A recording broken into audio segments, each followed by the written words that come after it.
you would create multiple attribution links and have them tied to specific ads. So at least you can see how many people actually go to the page, how many people add to cart because of that ad. That would be kind of like the hack.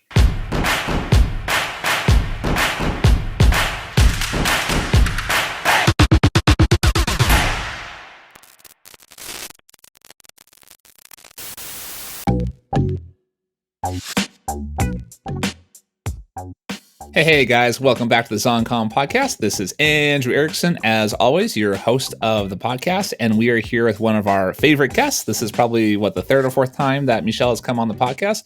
Michelle Barton-Smith is a marketing guru. She is passionately called the ManyChat Michelle or EasyBot Michelle, so she has lots of different tools on how to help us Amazon sellers find customers and market our products on Amazon. So Michelle, thank you so much for coming back to the podcast yet again. Yay! Here I am. I love it. I love to be able to hang out with you, Andrew, and be able to chat marketing tactics. I think it's a little embarrassing sometimes when marketing people hang out because it's so high level of geekery that happens. Or we're just like, oh, there's something over here and there's something over here. And you did that. Oh, that's amazing. I had this conversation with, if you haven't had him on yet, Colin Foster is amazing and highly recommend him as well. But we fully geeked out last week on some like Shopify marketing strategies, tripwire offers, free plus shipping offers. Like there was madness going on, for like a good hour and a half. We just could not stop. We couldn't help ourselves. So I love any chance to talk to marketing with another marketer because it's just a good time. Nice. Good time. I love it. I'm actually, it's funny because marketing is something that does not come natural to me. I have my engineering background, I'm a math data guy, whatever. And marketing is something I've had to learn quite a bit. You've gotten so good at it. Oh, thank you. You would never know it. You would never know that you were a marketing hater because you have embraced it so well. So good for you. Yeah, no, I love it. It's funny when I was in engineering school, I always thought if I can make a thing, I'll be successful, which is true. You can just focus on making a thing. But then I realized if you can make a thing and sell a thing, oh my God, the world is your oyster. Now you've got it, my friend. Now you got it. Yeah, because there's a lot of people in this world who have quote unquote invented things or have ideas, but until you actually sell it, it's not real, right? Yep, exactly. I love it. That's the needs for sales and marketing, my friends. And here we are. I love it. And you are going to tell us some special marketing techniques today about Mother's Day. And I know you have lots of fun tips and tricks. And of course, you actually mentioned to me that not everyone has the same Mother's Day across the world, especially in our different Amazon markets. So why don't we first at least establish what is Mother's Day and when is it? When is Mother's Day? Let's answer this question first. So in the United States, Mother's Day is May 8th. And why Mother's Day is important is this is actually the second largest gift-giving holiday in the United States, aside from what we call Q5, which is, Black Friday, Thanksgiving, American Thanksgiving to American Christmas. So aside from that massive time frame, Mother's Day is an opportunity to get your products out in front of people because there are people, who doesn't have a mother? Right? You're selling to men who are buying for their moms and their wives. And, and it's also Mother's Day is kind of also evolved into a women's holiday. So it's kind of if you have a woman in your life, you best be given you best be gift given, kind of a thing. And you're also targeting women who, might be buying for themselves, their sisters, their mothers, also mothers, wives. Even though I tell my husband, look, you're in charge of getting a present for your mom. Guess who's every year buys a present for her mother-in-law as well? This person, me.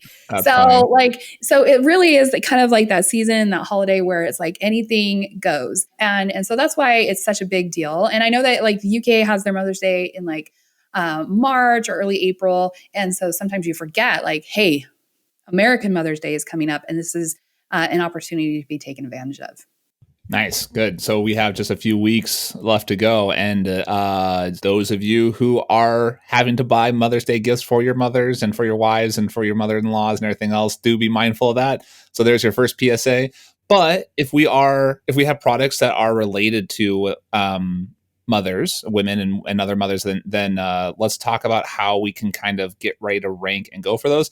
And also, I love, we can use Mother's Day as our core example because it's very tangible. I love that fact that you shared with us that the Mother's Day is the second biggest gift giving holiday of the year. I did not know that. That's really cool. Yeah. But even if you aren't Mother's Day isn't hyper relevant to you, Michelle's actually going to tell us like why it might actually be relevant to you, but also this concept of like getting ready for gift season still will apply to many of us, right? Or for a particular day, whether it's like the beginning of summer or the beginning of Halloween or the beginning of whatever it is that your niche is. I think this still is hyper relevant to that same idea. We're just going to use Mother's Day as like our core example. Well, and I think if your product has any seasonality to it all, you can leverage these same kind of like ideas and thought processes to apply to your marketing. Because we're not just talking, in fact, I had no intention about talking about ranking. I know that most of the time that's how I'm positioned and what I talk about, but actually like I'm just talking about general marketing offers because quite frankly, if you're trying to rank for Mother's Day, you probably have already missed the boat for the main keywords being like gifts for women, Mother's Day gifts for mom, like things like that. We're now at the hockey stick point from a search volume perspective. Now that like we're recording this the day after Easter, sometimes as Americans, we just can only handle one holiday at a time mentally. And as soon as Easter is over, It's like, Mother's Day is coming, holy crap, and the pre-planners are already like, maxing out gifts for mother, or gifts for women and doing that kind of shopping and that kind of like. The pre-planners are already like buying the 4th of July stuff, I guess, right? If you're truly trying to rank for keywords that are relevant to any kind of seasonal offer, let's just say, if you're doing something for Mother's Day, like I know Mother's Day floats around, but it usually is the second weekend in May. You're going to want to start your ranking campaign for those relevant search terms late March. Okay, so you're saying like 6 weeks. We have to begin our ranking campaigns usually about 6 weeks before. Okay, yep. It's all about like catching the wave as opposed to trying to paddle so that you don't get crushed by the wave, right? There's a difference between being on the top of that wave and being on the bottom of that wave. And anybody who tries to run a ranking campaign while the search volume is shooting up, you're basically missing it. So you want to be on top of that search volume ahead of time. And that's true for any kind of seasonal campaign. So if you have like a summer barbecue product that's going to do really well for Memorial Day, that's coming up the end of May, you're going to want to get on top of that today. Right now, we're 2 weeks left in April, or 1 week, 1.5 weeks left in April. Maybe we can do it after Mother's Day. After Mother's Day is fine as well. But it's just kind of one of those things. Same for Father's Day. So there's the big seasonal events. And then, like I said, if you have any kind of seasonality to your products, you want to get on top of that, at least 2 to 3 weeks in advance of when it starts to rise. If you're trying to chase it when it's peaking, you're going to lose a lot of money doing that. And that's just some like ranking guidance. As it relates to Mother's Day specifically and putting offers together, there's a lot of people out there who are just like, I don't sell bath bombs. So like, how am I relevant to sell something for Mother's Day? You know what I mean? And so I like your doggy there in the back. I can see your dog's super excited. I can see a tail wagging. My dogs ignore me all day long. And it's only, they're like children. It's only when I'm doing something important. They're like, hey, Mom, what's going on, Mom? How's it going? The cats come down. Dogs are barking. Oh, I'm like, oh, my gosh. Anyway.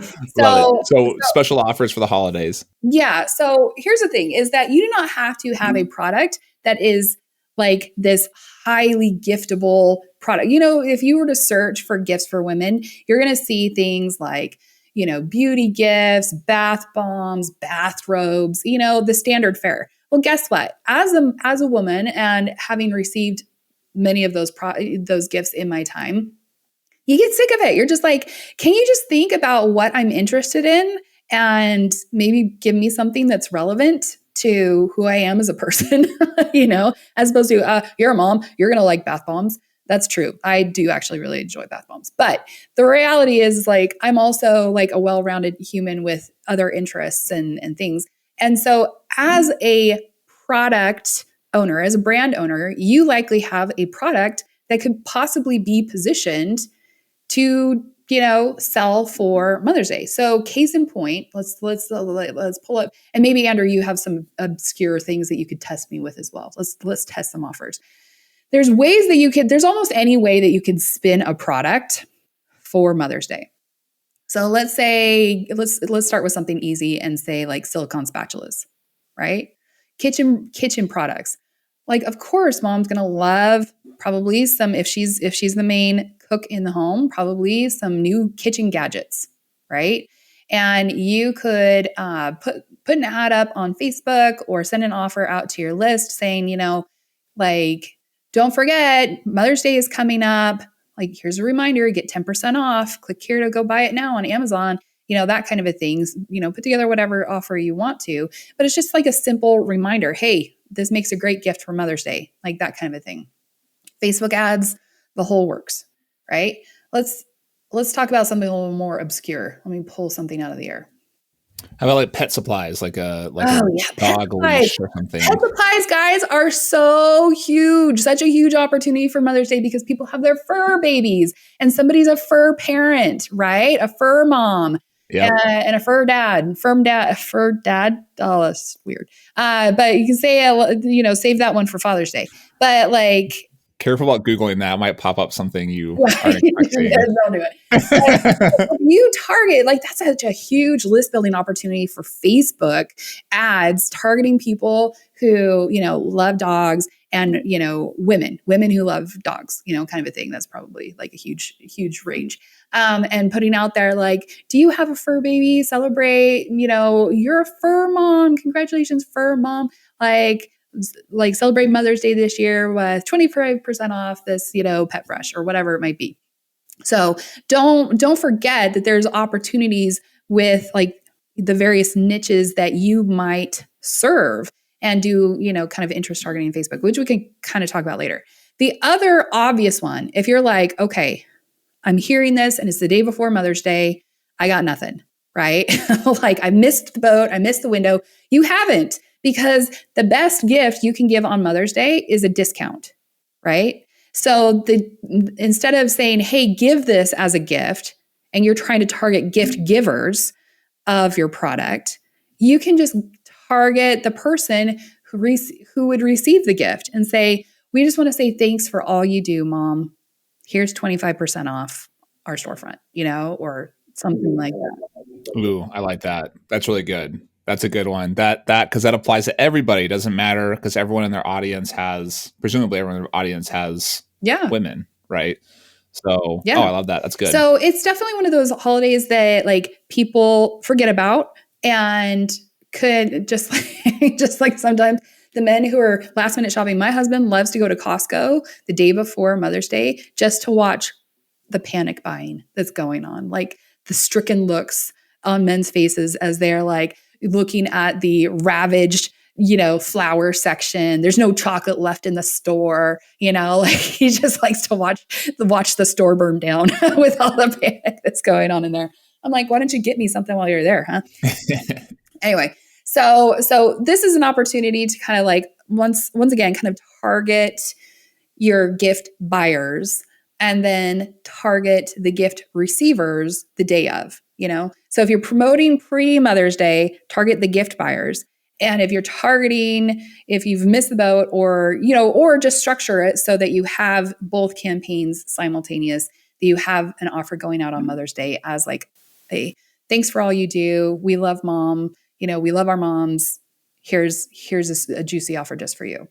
Also, I want to point out that this time of year, as well as the holidays, your target audience, like if you look at brand registry and you look at your typical demographic profile, it is going to be opposite that, basically. Oh, interesting. For the holiday and for the gift giving season. Because if somebody's likely to buy your product for themselves, that kind of a thing, then the opposite is going to be true during the holiday season because it's going to be the person who is in a relationship with that person or has a relationship with that person who's going to be doing the buying. So if you're typically targeting women of a certain age, demographic profile, you're going to be targeting typically their partner, the man, the son, the daughter, those types of people instead, during the pre-holiday period of time?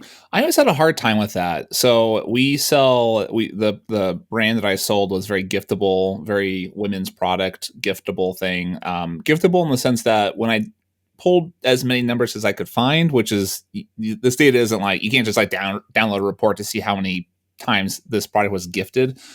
But when I kind of looked at customers and emailed people and looked at reviews and stuff like that, it seemed like somewhere between a third and half of my purchases were for gifts. Oh, which is a lot. It's a lot, that's significant. right? That is really significant. Still a minority though, right? Sure. And so how do I, and that's a hard time. I think I always had a hard time with how do I market for that gifting thing because it's a huge part of my market, but it's not the biggest part of my market. So how do I like, because I always had like my fourth image was always like a great gift. And then, there's like we would change it based on the season. So you have like a kind of a Christmas tree in the background, kind of fuzzed out, right? And the thing sitting there gift wrapped, right? And then another one would be like Mother's Day would be kind of more springy background, whatever. But I still had I don't know. I feel like we found a good balance, but I never was sure like the exact way of knowing how to market a gifted, a very gifted, but not majority gifted product. I think from a ranking campaign perspective or a keyword, on Amazon strategy, would be some relevant gifting or niche gifting search terms. So instead of going for the granddaddy of search terms, which is gifts for women, which typically all year round has some ridiculously high search volume, and then the holiday, any Valentine's Day, Mother's Day, Christmas, it always just like skyrockets, right? But let's say that you have like I'm getting ready to launch my own home decor brand. You heard it here first, friends. Nice. And so for me, like I would probably go after like some niche search terms relevant to gift giving, but also kind of like the niche that I serve. So if I'm trying to reach somebody who is super into golfing, like if that is their hobby, like it's really easy to like find, hobby related gift terms because gifts for golfers, for example, instead of gifts for men, but you're going to come up with like any number of like bourbon glasses with like, vulgar sayings on them, like instead of like go after that like specific hobby, like gifts for barbecuers or, if mom is super into, biking or gardening, gifts for gardeners. If mom is into, I don't know, homeschooling or cooking, gifts for cooks, gifts for chefs, the home chef, those types of things. So instead of going after like, and if we're just talking about like hitting that like gift market, that's maybe like a small subset of your main, people who are buying for themselves, always having something relevant for people who are trying to buy for somebody else. That makes sense to me as well, as I rambled on unnecessarily. I'm looking up gift words now for Mom and Mother's Day to see what kind of traffic there is, because that's the targeting a niche keyword that's a really good tip. So I typed in gifts for mom. I'm looking at mom and mother. They have to have that. And so here's an example. I love that what you said there, Michelle, about more targeted, right? So I see. Let me just go ahead and search. I'll filter by search volume. Gifts from mom is huge, of course. It 120,000 searches a month right now. So that's low. Go to gifts for women right now. It's probably going to be like upwards of 2 million already. Let's see. Those are the ones I don't recommend. I don't recommend trying to hash it out with the people who are selling bathrobes and bath bombs and, like some sort of like chocolate kit. Yeah, so that's the big one, and I totally agree. It's going to be really hard to compete on those really huge ones. But the thing is that like there's so many of these niche ones. So bonus mom gifts, that's good. I like that one. Bonus mom. I that's a rebranding of stepmom. A stepmom is. There you go. Have you heard that? I like that bonus. It's a nice. Like it gets rid of the fairy tale connotation of like the evil. Right. What Disney has done to stepmothers, like they need to pay the world back for that. For New sure. mom gifts, mother of the bride gifts, Easter gifts from mom, sympathy gifts, pregnant mom gifts. See How I would do the keyword searches for like niche gift giving is I would start with the niche. So I would look at like gardening, and your relevant search terms that you're already indexed for. They're already like relevant for your product. And then add like the word gift in there, and see what comes up and see, if there's anything that's interesting. And also, I would also say from a ranking perspective to not judge a keyword by its search volume unless you're right before that holiday. I would always look at its seasonal jumps and see like, okay, it's 200 monthly searches, but gosh, during Mother's Day or right before Mother's Day, it leaps up to 100,000. You got yourself like a perfect keyword because it's going to be really easy to rank for that. And you can just write it all the way up. Nice. I love that. That's good. What tools are you using to look at search volume and the I like Helium 10. I mean, it's a good place to start. I would start with Helium 10, and then I'd probably get in brand registry and just validate that with like the actual data. But I think Helium 10 is a great kind of like way to start just doing like a mass search, Okay, I did what you said. I put in gardening as my main keyword, and then I just filtered on gift, everything containing the word gift. And there's some that aren't really relevant, but then there's plant gift, garden gift, gift bag. Okay, gardening gift basket, gardening gift, gift pouch, which I'm not sure how that is relevant to gardening. Maybe it's something I don't know about. Yeah, that's cool. I love that. There's actually a lot of keywords that are related to gift that are in the gardening niche. So there you go. Yeah, that's great. And they add up to quite a bit of search volume too. I mean, those four I just mentioned, those add up to over 10,000 searches a month, which is pretty good, really good. Yeah. And there's nothing wrong with even just typing in like gifts for gardeners, gifts for golfers, gifts for cooks, gifts for, don't just do mom, focus on mom's interests, gifts for yoga people. Like, what do you call it? I would like, gifts for yoga, like, I don't know.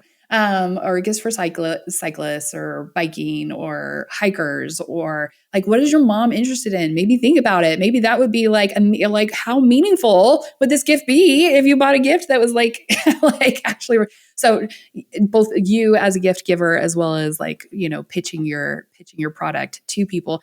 And quite frankly, when it comes to, maybe there's people out there who are like, hey, I want to do this, but I don't have an audience. I don't have like a channel. Like, of course, if you already have an audience, if you have email, if you have SMS, if you have messenger subscribers, if you have followers on Instagram, followers on Facebook, pick your social channel, like for sure, start promoting your offers. And I would say at least once a week until like Mother's Day is over, and on Mother's Day. So it may be the same offer, per audience, like the whole time, like here's 25% off. Here's a reminder. Like it's the final countdown, guys. Should be deadline for Mother's Day. Like you're hitting them with multiple offers. Okay. And then on Mother's Day is the thanks, mom. We love you. Here's like a gift for anything on our store. There's that kind of timing of the offer.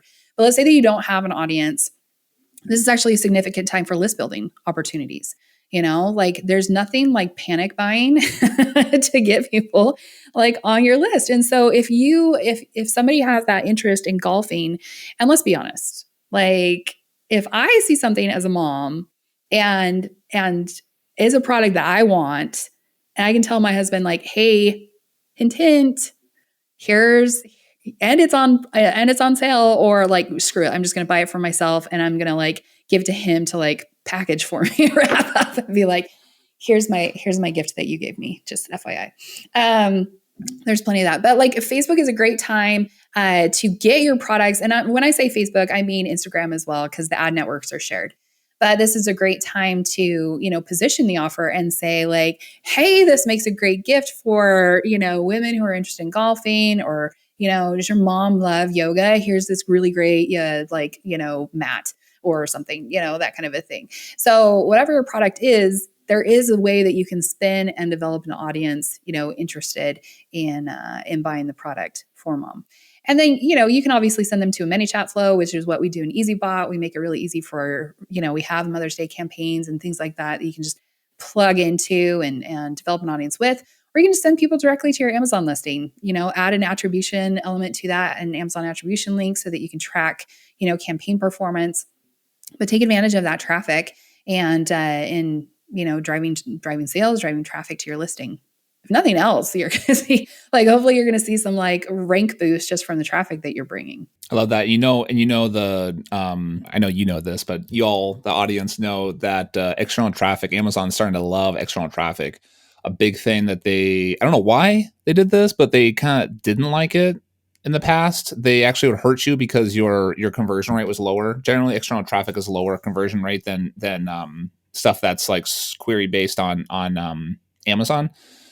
But now that Amazon just flip that and they love external. So I don't know why, but it doesn't really matter why. It matters that it does. So driving this external traffic can be really great.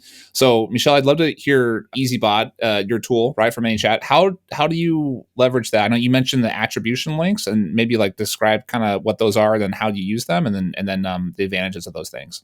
Yeah, so EasyBot is set up to be like, we're trying to make audience building and then using that audience easy for you to do. So, how many people out there are email marketing professionals? Probably no one. We are, and SMS and all that fun stuff. So ManyChat in the past has been primarily used for Amazon sellers as like a ranking tool where you're doing like big, massive rebates and, all those fun things. But it can be also used for general audience building and then, doing crazy things like sending offers to your audience that are full price, developing a relationship, asking things like product research questions and developing an audience who's actually interested in your product, not just about getting like some super deep discounted deal, right? What would that be like? So EasyBot, like our mission is to make that easy for you so that, like these seasonal campaigns are easy to install on ManyChat, customize with a few kind of custom elements and campaign parameters. And then all you have to do is drive traffic. And if you already have a list in ManyChat that has like the email information or opted in for SMS or are subscribed via Messenger, then our campaigns are very easy to execute there, as well as we give you the tools and the training if you want to run Facebook ads to connect to these ManyChat flows and make it really easy for you to build the audience as well and to kind of start that. For most sellers, if you have an audience, I still recommend that you run those Facebook ads because it's such a unique opportunity. It's a big time of year to build that list as well. So always be building, And there's this really smart guy I know who has kind of like this catchphrase, something about always be launching, always be launching. So I'm going to leverage that. That would be an Andrew Eric-ism. So I'm going to leverage that and say, always be list building, always be building that list so that you can come back and have offers in place. Always be list building. That's good. I'm going to steal that one. Always. So my thing is I always chant ABL, ABL, ABL, always be launching, always be launching, always be launching, because we're a product-based business, and the more products, the more business, right? I love that. I'm going to always be list building. I also like ABL, always be learning. So always be learning about list building and launching. Let's do that. Oh, I like it. And I think the point being is that we have other campaigns available in EasyBot as well. General offers, single use coupons, general coupons, different things like that, as well as different URL builders. So if you're wanting a ranking URL against terms of service, but you can still build one and use it. It's very effective. Or you can build canonical URLs or, different kind of calls to action. And we have instructions on how to make, associate those and connect Amazon attribution to those links as well. So, our campaigns, we're just trying to make it easy for you to develop an audience and then actually continue to communicate with that audience, not just when you have a product launch coming up, and your list becomes stale and cold and hates your guts. But have a series of offers and communications that you can get in front of them and keep that relationship warm, right? I love that. And to clarify too on the attribution links there, in case people haven't heard, there is a new attribution thing that Amazon is doing. It came out, I don't know, 6 months ago. I think it was right coming into Thanksgiving, right? Probably. It's I feel like it's been around for a while, probably because I still I can't believe it's April, and so it's hard for me to think. Let's say it's been around for less than a year. So newish. And Amazon, so you can use Amazon never did this. I don't know why, but now they do. So thank you, Amazon. You can create a link and you can have it sent to your listing on Amazon. You can even say the link you want it to go to. You can create that link through Amazon, and then you can give it to whomever you want. You can make 1,000 of them. We have, I don't know, I think I would say maybe over 100 now that we have. And we give one to influencers and one to our email and one to our Instagram and one to this, one to that. And of course, we do that for our product line, since we have like, 4, 5, 6, 7, 8 links for each product. And the cool thing is there's two awesome things. The best part is actually it shows you the conversion rate. It shows you how many times people click it, how many add to carts. This is the only place you can see add to cart information. Actually, there's a new report that came out a few weeks ago that actually has that in there. But we'll the search query report. But we'll actually do a whole episode on that later. But we can see add to carts, and then we can see conversions through these links.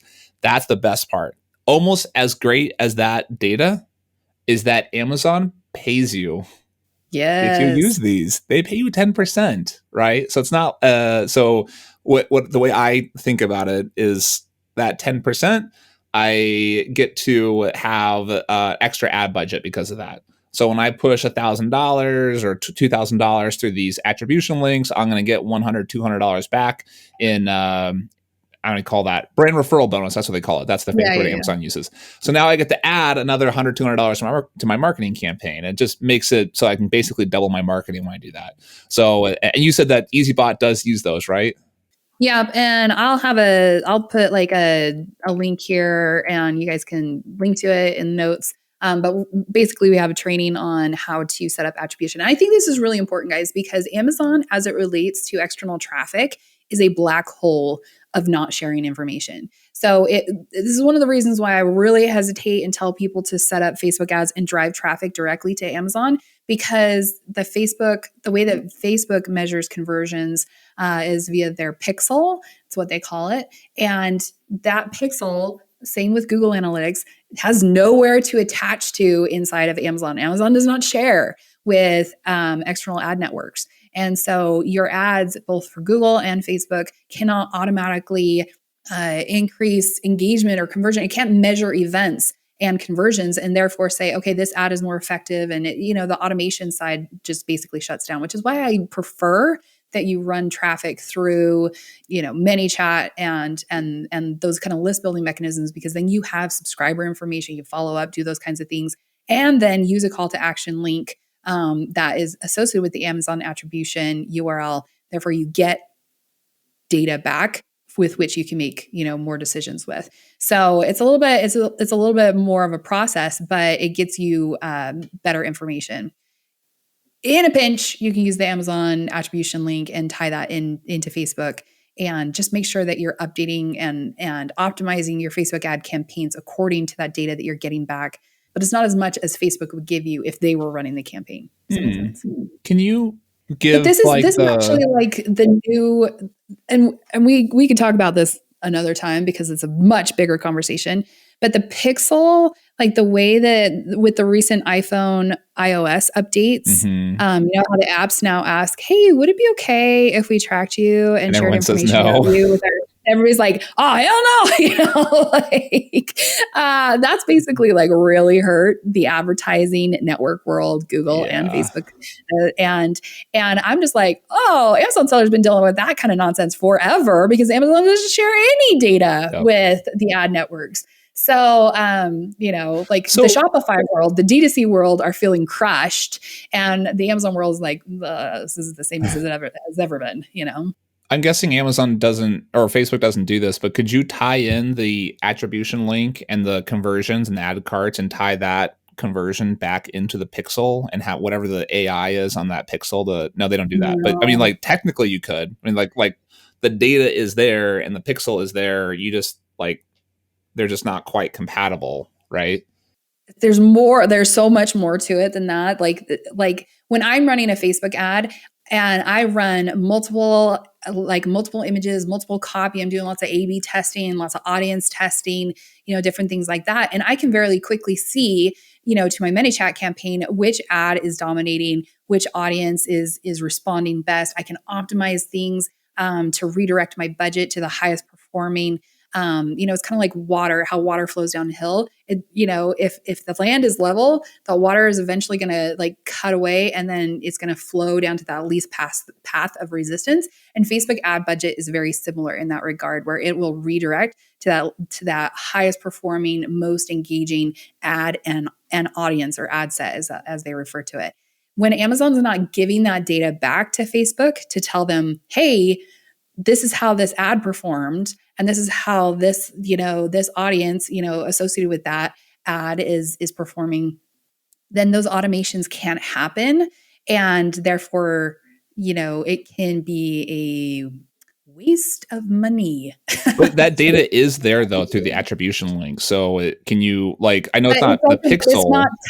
I think if you can have multiple attribution links per campaign, so you wouldn't create one attribution link per campaign. You know what I mean? You would create multiple attribution links and have them tied to specific ads. So at least you can see how many people actually go to the page, how many people add to cart because of that ad. That would be kind of like the hack and the workaround to be able to say, okay, I can see I have 15 links associated with this Mother's Day campaign, and this link number 5 has the most traffic. I can shut off the other, campaigns. It's just kludgy, I would say. All right, here's a business opportunity. You heard it here first. Those of you who have programming skills and have marketing skills and know Facebook ad platform and know the Amazon ad platform, we've just created the framework of a new business opportunity for you. Yeah, do you know Yev Marshenko? No. I'm pretty sure that's how you say his last name. Dr. Yev. I know him. Yep. Yeah, like a couple years ago, he had a platform called AMZ Jet. I think he sold it. I don't know what's happened to it since, but it was an attempt to bridge the gap between Amazon and Facebook from an attribution standpoint, and to be able to say, okay, there was a sell here, and it was like a Facebook ads network plugin. Because to be fair as well, there were a lot of people who were driving traffic to their D2C site, like their Shopify site. And people are just like, there's no, this isn't working. And a lot of buyer behavior lately has been to see a product and then go search for it on Amazon because they have Prime, because they have shipping, and to buy it there. And so the tool was actually built for the D2C space to provide like proof that buyers were buying on the Amazon platform, even though that the origination was a Facebook ad through their website. Does that make sense? It's all kind of like, yep. But it was an attempt to kind of bridge that gap. I don't know where it is these days and what's been done with it, if anything. But that's what it was attempting to do. But I agree with you. If there can be a tie between Amazon attribution and like the Facebook ad network, there. I guess you could kind of do it manually and just do like a big old dumb spreadsheet and just update it manually. But that's running some software. So, Michelle, this is great. I love the content. I loved all the stuff. Let's recap. So when we are focusing, we're thinking about gift giving seasons. We want to you had 3 great tips, right? One was to pick gifting keywords in your niche, and you'd be surprised at how many of those gifting keywords there are. We gave us the gardening example and the dog toy example, and then the time frame around when to start marketing for gifting.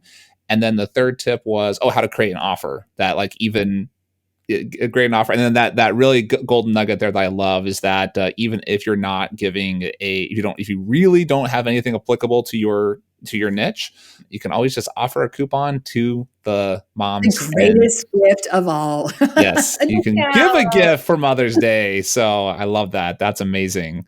Well, thanks for having me. I think one of the things I just wanted to point out as it relates to gift niching keywords, those can be relevant all year round. Yeah, there's going to be seasonality to them, but there's always people's birthdays are always coming up, anniversaries, all the personal holidays side of the things as well. So if there's a product that you think like, hey, there could be like a gifting opportunity here, there's no reason to not go after those niching gift keywords and just make yourself relevant for them all year round. And then you'll automatically be in position to take advantage of those when the bigger gift giving seasons come up. Nice. I love it. I love it. So we like to ask people the same 3 questions on this, but we've already asked you those questions. One of the questions is favorite piece of media. I'm going to hijack that question though and answer it myself because there's a book I'm reading right now that is highly relevant to what we're talking about. Dotcom Secrets by Russell Brunson. Oh, there you go. Really good book. It talks exactly about what you're talking about, how to create offers and sales funnels and stuff like that. So I'm like halfway through the book and I love it. And maybe I'll do a book report on the podcast. Maybe I'm going to plant a seed. Maybe in May I'll do a book report on it. It'd be kind of fun. Yeah, Cliff Notes it for us.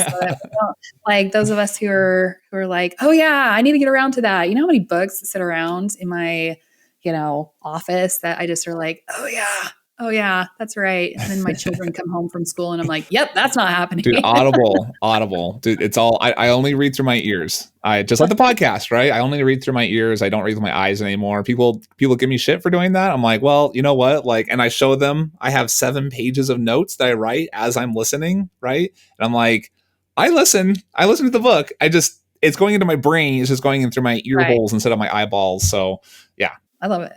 That's that could be like a regular segment that you provide, a book report on what you're listening to, regularly. So we can all learn from. Yeah, that's a good idea. You're full of good ideas, Michelle. What is one, so we always like to end the podcast. What is one actionable thing that people can do today? So if I were your CMO, guys, I would tell you to get a Facebook ad up to date, promoting your offer to a niche interest-based audience and just say, makes a great gift. And we have like Canva graphics templates for you to use for Mother's Day. If you just go to help.easybot.com and search for mothers, just mother, we have a whole training section on not just how to set up the ad campaigns, but then we have resources like our templates, our graphics templates there as well. And how to run and set up Facebook ads. Like you can literally just use all of that for free, and it's going to make, that is like my CMO task for you today. Nice. I love it. Help.easybot.com. Easy meaning not difficult, and bot like robot. So help.easybot.com. And then you said search for mother, right? Or mothers? Mother. Mm-hmm. Nice. Love it. Love it. Michelle, thank you so much for coming on. Thank you for giving us lots of tips on how to market for gift giving season and how to use these different tools and resources to do a great job marketing. Yay. Thanks for having me. Hey guys, if you found value from this episode, I would love if you could tell the world. If you don't want to tell the entire world, I would love for you to tell iTunes at least. If you can go to iTunes, if you listen to this podcast on iTunes, go ahead and go leave us a review. I have a few here that are amazing that I love to read out. I read every single review that's posted. This one is a review from Amber K. If you're looking for a podcast to efficiently learn hacks to grow your Amazon business, this is it. Andrew's wealth of knowledge is abundant and generously shares it all for this podcast. The latest and greatest information to push to your business to the next level is right here. Stop reading this review and tap play. Nice. Oh, I love it, Amber K. Thank you so much for doing that. So if you think you have a review that is equal or better than Amber K's, or worse, whatever. If you don't like me, that's cool. You can tell me too, whatever. Go to iTunes, leave a review. Also, Spotify now is allowing ratings. So please go onto Spotify, and it's super easy. You don't even have to write anything. You just hit 5 stars and leave that review. You know, as an Amazon seller, how important reviews are to your business. I am asking you, at the goodness of your heart, please leave me a review as well. Thanks.